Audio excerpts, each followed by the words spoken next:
Hello everyone, I'm Jesse Krull. Welcome to Tommy Media's The Locker Room. The 7th-ranked St. Thomas men's basketball team squeaked out a 78-72 victory last night over St. Olaf, with guard Cortez Tillman scoring 16 points and center Ryan Saarela adding 14. The Tommies will wrap up the regular season hosting St. Mary's on Saturday.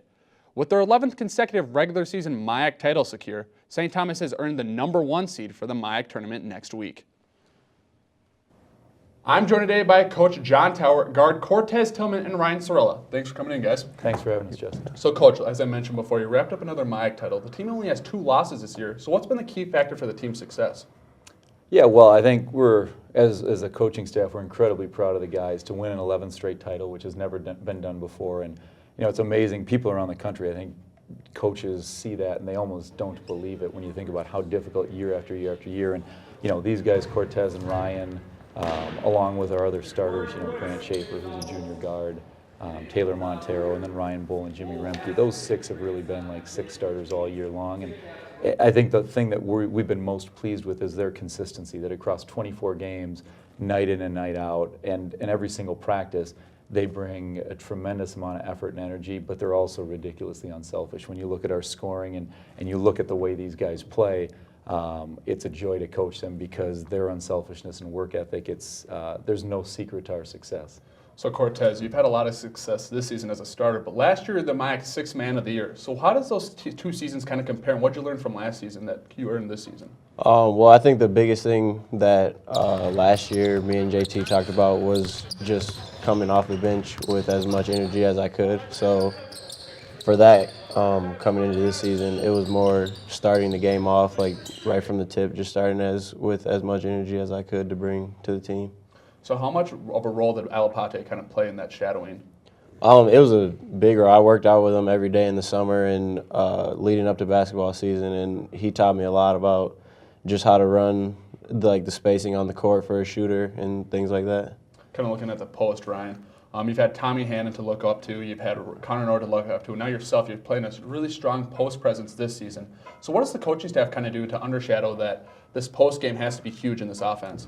They do a really good job of putting us in good spots, and they help us learn from all the older guys, like you mentioned, Tommy, Connor, some other older alumni. I worked out with Ike Roosevelt in the off season. He's 30 years old now, and he comes back from overseas, and he'll work me out and give me tips, and they all just do a great job of putting me in good spots to have success. Anything specific this guy adds to you too? Anything he helps out with?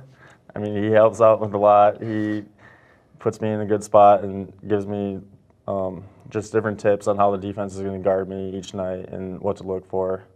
Kind of looking at the MIAC tournament next week, who's going to be the toughest competitor for the Tommies? Well, if I can just go back from it, usually what I tell him is to shoot more often than he does. You talk about the epitome of unselfishness. He shoots about 65% from the field, and last night was another one. I looked at the stat sheet this morning, and I was thrilled with our win over a really good team in St. Olaf. And again, he went 5 for 7, and I'm thinking there's something wrong if we're only getting him 7 shots. But to answer your question, going into the MIAC tournament, I think the depth of the MIAC this year is really, really impressive. That you look at the different teams that have 7, 8, 9, 10 losses, 11 losses, who are really, really good teams. And we know going in, there's still some shuffling to be done as far as where teams fit in. And so while it sounds a little cliche, I mean, what we're going to work on, you know, after St. Mary's on Saturday is really being the best that we can be, knowing that we're going to see some opponent on Friday night at home, which should be a great atmosphere, and we hope all the students will turn out. And if we're fortunate to win, we'll get another home game on Sunday. It's definitely going to be a great tournament. Oh, it's one of the highlights in terms of the energy and atmosphere. You know, you talk about all the rivalries in the MIAC to begin with. You look at the balance this season, and then it's the 3rd time that teams are playing each other. So it's about as electric an atmosphere as you're going to see. And now it's time for this week's fan question. Cortez and Ryan, senior Luke Pikert wants to know, who's your favorite all-time basketball player?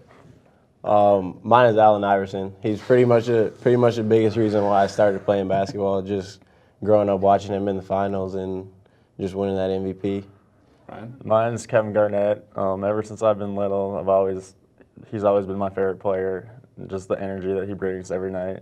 Before the show, you kind of disagreed. You gave me a look right Well, there. I told you ahead of time I'm worried what he was going to say because we have debated for hours about this. And whether it's Allen Iverson versus Steph Curry. My favorite as a kid was Downtown Freddie Brown. That's how the Seattle Supersonics in 1979. That's when I fell in love with basketball, was watching them. So we all have memories like that. But the players, we all have debates. I used to joke that any assistant coach who didn't say LeBron James was the best in the world, his interview was over. He didn't have a chance at the job. So if somebody was going to say Kevin Durant or somebody else.